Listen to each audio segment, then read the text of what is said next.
नमस्कार, welcome back to Nikita's एन एक्सकॅड सिरीज.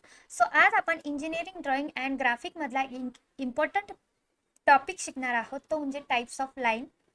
सो सो इंजिनिअरिंग ड्रॉइंगमध्ये वेगवेगळ्या प्रकारच्या लाईन्स वापरल्या जातात, ज्यामुळे कंपोनेंटचे फीचर्स, डिटेल्स प्रॉपर रिप्रेझेंट करता येतात. प्रत्येक लाईनचा एक स्पेसिफिक मिनिंग असतो, ज्यामुळे ड्रॉइंग आपल्याला प्रॉपर रीड करता येते आणि प्रॉपर समजून घेता येते. सो चला स्टार्ट करूया. सो या ठिकाणी तुम्ही या टेबल बघू शकता. सो तुम्ही बघू शकतात या ज्या लाईन आहे त्या इंजिनिअरिंग ड्रॉइंग मध्ये मोस्टली यूज केल्या जातात. So first line is continuous thick line, the second one is continuous thin line, the next one is chain thin line, the fourth one is dash line, the next one is hatching line, the last one is dimension line. So आपण याचं introduction बघणार आहोत. So in engineering drawing, different types of lines are used to represent the shape, size, hidden details, center, dimensions, and sectional views of a component. Which line has specific meaning and follows standard convention to ensure clear and accurate communication. So या ठिकाणी आपण बघूया first line म्हणजे continuous thick line. So ही तुम्ही बघू शकता याप्रमाणे represent झाली आहे आणि हिचं जे वेटेज आहे ते थिक असणार आहे आणि हिचा यूज विजिबल आउटलाईन ऑब्जेक्ट म्हणून केला जातो. म्हणजे या ठिकाणी तुम्ही बघू शकता आपण ही counter bush as a example म्हणून शो करतो आहोत. सो या काउंटर बुशचा या साईडला आपण फ्रंट व्ह्यू घेतला आहे आणि त्याची आउटलाईन तुम्ही बघू शकतात आपण कंटिन्युअस थिक लाईनने याची आउटलाईन ड्रॉ केली आहे.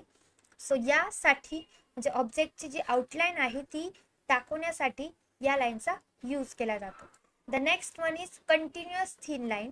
सो कंटिन्युअस थिन लाईनमध्ये प्रोजेक्शन लाईन किंवा डायमेन्शन लाईन म्हणून आपण त्याला यूज करू शकतो, एक्सटेन्शन लाईन म्हणून किंवा सेक्शनल लाईन म्हणून आपण या यूज करू शकतो. सो सो या प्रकारे आपण प्रोजेक्शन लाईन म्हणून याला यूज केलेला आहे. So next one is chain thin line. So chain thin line जी आहे ती स्मॉल डॅश आणि लार्ज डॅश अशी बनवलेली असते. सो या लाईनचा मोस्टली यूज असतो तो सेंटर रिप्रेझेंट करण्यासाठी होतो. म्हणजे सो कंपोनंटचा सेंटर रिप्रेझेंट करण्यासाठी या सेंटर लाईनचा यूज केला जातो. So next one is dash line.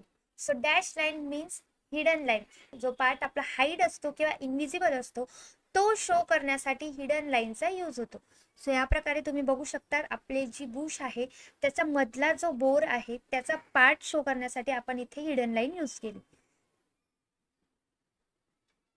So next one is hatching line. So hatching लाईनला आपण सेक्शन लाईन ही म्हणू शकतो. सो या प्रकारे ही लाईन रिप्रेझेंट केली जाते. So 45 degree thin diagonal line म्हणून याचा यूज केला जातो. आणि to show the exact solid area of an object cut by imaginary plane. म्हणजे एक ऑब्जेक्ट आहे, सो त्याला आपण एका इमॅजिनरी प्लेनने जेव्हा कट करू तेव्हा तो ऑब्जेक्ट कसा दिसणार आहे ते बघू. सो या ठिकाणी आपण एक इमॅजिनरी प्लेन या ठिकाणी ऍड केला आहे. सो हा प्लेन आपण या काउंटर बुशच्या सेंटर पासून ऍड केला आणि तेवढा पार्ट आपण कट केला, तो अशा प्रकारे दिसणार आहे. सो या ठिकाणी हा कट केलेला पार्ट असा दिसणार आहे आणि याचा जो ऑर्थोग्राफिक व्ह्यू मध्ये आपल्याला जेव्हा रिप्रेझेंट करायचं असेल तेव्हा आपण या सेक्शन लाईन किंवा हॅचिंग लाईनचा यूज करणार आहोत. So next one is dimension line. So dimension line म्हणजे आपल्या ज्या कंपोनंटचे डायमेन्शन असतात ते आपल्याला शो करण्यासाठी या डायमेन्शन लाईनचा यूज होतो.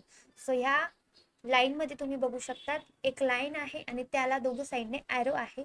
सो हा डायमेन्शन लाईनचा पार्ट आहे. तर या ठिकाणी तुम्ही बघू शकतात आपण काउंटर बुशचा फ्रंट व्ह्यू घेतला आहे. सो या ठिकाणी आपला हा फ्रंट व्ह्यू जो आहे तो आपण कट केलेला आहे. सो त्या ठिकाणी आपण हॅचिंग लाईन यूज केला आहे. सो हा सेक्शनल व्ह्यू आपला रिप्रेझेंट करतो आणि आपण हॅचिंग लाईन यूज केल्या आहे, सेंटर लाईन यूज केल्या आहे आणि हिडन लाईन सुद्धा यूज केलेली आहे.